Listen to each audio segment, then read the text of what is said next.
Alright, so I know not too many people are going to watch this, and for those who do, I want to clarify that this isn't going to be some deep dive documentary on rating systems or anything. This is me addressing something that was brought to my attention about my review of Starfield and figuring out how to go about rating games in the future. It was my first review of a video game that I've done in like video format. Towards the beginning, I give Starfield a rating of, I say 7.5 to 8 depending on mods. So like basically saying that mods would improve it up to from a 7.5 to an 8. Much of my review is actually pretty critical of the game, so several people pointed out that it seems weird that I would give it such a high score while also being so critical of it. So I kind of want to point out that not everyone reviews games in the same way. Alright, so I think I thought of a better way to explain it. So basically, like when it comes to a rating system, there's a ton of different things you need to consider. I think the first one, and where a lot of the confusion came from with how I rated Starfield, is scale. So say you were on a scale of 0 to 10. There's two different ways to kind of scale this. There is, there's from the worst game ever made to the best game ever made. And if we were to give examples to these, like, we could go off just 2023.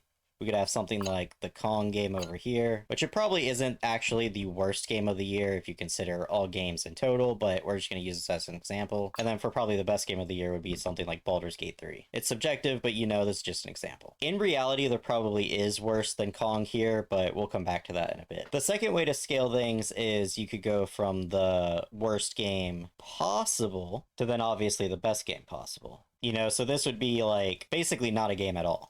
Actually, we're going to write that. Not a game. Not even a game. Because, if you think about it, like, the worst game possible would basically be, like, a program that when you run it, it's just, like, a black screen. Like, that would be, like, the worst game possible. And then the best game possible would obviously be perfection. But that's not actually where things end in terms of scale. There is something else that needs to be considered. So, the way my mind kind of works, I kind of do a bit of a hybrid here, where I actually do the worst games I've ever played. Not necessarily the worst games ever made, just the worst games I've ever played, all the way up to perfection. Which is definitely not how everybody does their scale, so I understand why that might be confusing. But at the time of the review, I really hadn't thought about this, so I didn't think it was necessary to kind of point out the context of how I was rating the game necessarily. But that creates another issue here. And that's that everybody has a different worst game played. Like, I've definitely played more bad games than the average person.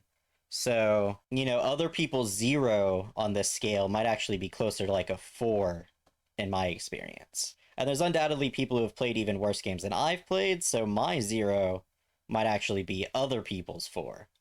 And then their 0 might actually be like a negative number to me. So an alternative that I'm thinking of just right now as I'm making this is what if I do the second scale where it's worst game possible at 0, best game possible at 10, but then at 1 and 9, I give actual examples of games. So then we could go back here with Kong as 1, Baldur's Gate for a 9. I think that would fix a lot of the issues here, but let's go on to the next thing. Here, I'm just going to do all caps. And that, I feel like AI gave it too many fingers. Okay, and the next thing is, what exactly is average? So a good guess for like what exactly is average is if you were to like split it right down the middle, you get 5. On a scale of 10, you get 5. Although I guess technically this is a scale of 11. So 5.5? We're just going with 5. But when you think about how games are reviewed, both by like game critics and even like player reviews, 5 is actually rare. 5 is far below average. And the average is actually somewhere around 7.5.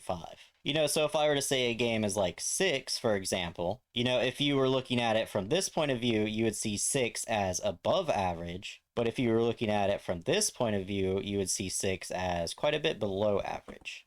And so my rating for Starfield, where it was 7.5 to 8, with mods, which really aren't around yet, so we're just going to go 7.5. I saw some people saying that that's considerably above average, and other people acting like that was considerably below average. But at the time, I wasn't thinking about where the average was at all. I was thinking more of like a linear scale, like, like 1 is less than 2 is less than 3, all the way up to 10, And so what I mean by that is, we're going to have to go into curves and distribution and all that. So basically, if we were looking at where averages are, if we look where the averages fall, there's typically a distribution curve that kind of centers around the average. So a standard bell curve would look something like this.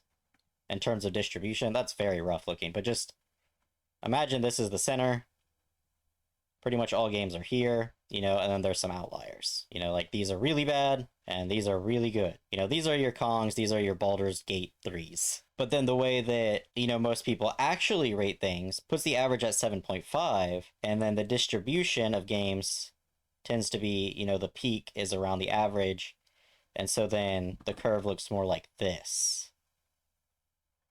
You know, with pretty much all games falling in right here. You know, these are basically non-existent all in this area. Which, if this area is non-existent, what is the point? Like, outside of review bombing, you never really see games fall outside of, like, a 4 or something like that. You know what I mean? So there's all of this unused space. And all of this unused space means there's less room to differentiate. So, you know, here, a game that's slightly better than a 5 would be a 6, and then a bit better than that would be a 7, right? But then if you go to this scale over here, you know, you can't just increase it by a whole point, because then you're already at 9.5, and you're talking about a game that, you know, there would be considerably better games then. Because, you know, especially if we go back to this scale over here, where 9's pretty much the best game ever made, you know, you can't just increase it 2 points, because then you're already above a 9. You're at a 9.5.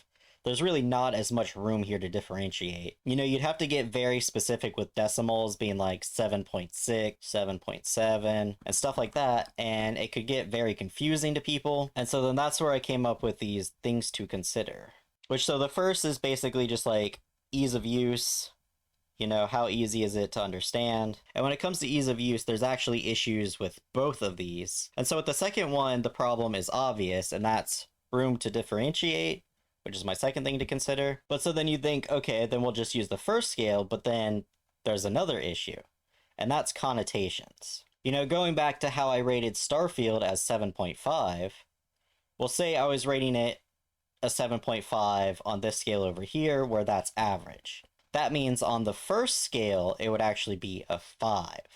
Now, if I were to give Starfield a 5, there would be a lot of people mad at me. A lot more, really. There's already some people mad at me. And so that's where connotations come in, where I basically, you know, you can't be too mean, and you have to kind of work with other people's interpretation of scores.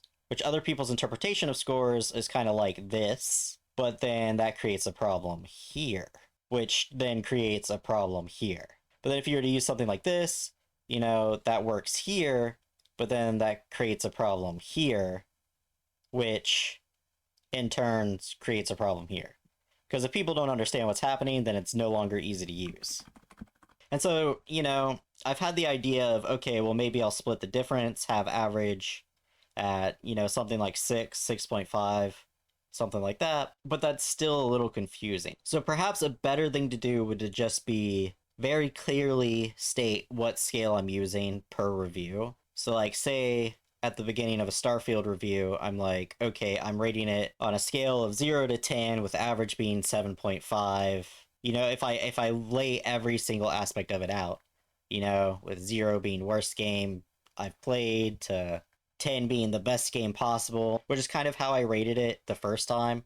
You know, if I laid everything out and was very clear about the scale I was using, I think there would be less people kind of confused by it. Oh, another thing to mention with curves is that if you're talking like all games that ever exist, there's actually going to be a very heavy spike in games that are really bad, because the distribution would basically be something like this.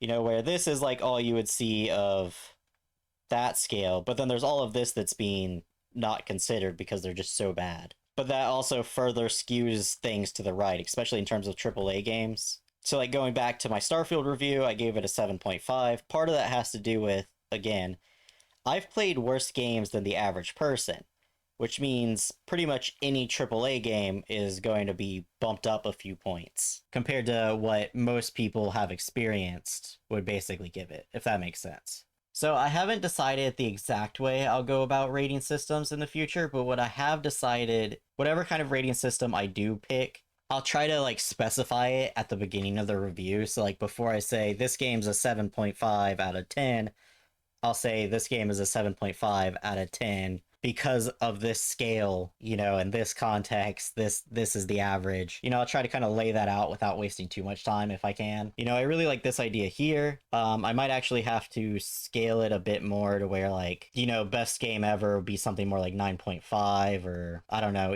maybe even 9.9. Yeah, thanks for watching. If you like this video, it'd help me a lot if you like the video or maybe subscribe. And most importantly, what do you think? You know, is there any particular rating system here that you think would work the best? Let me know. That would help me a lot. But yeah, that's it for today. I'll see you around. I feel like AI gave it too many fingers.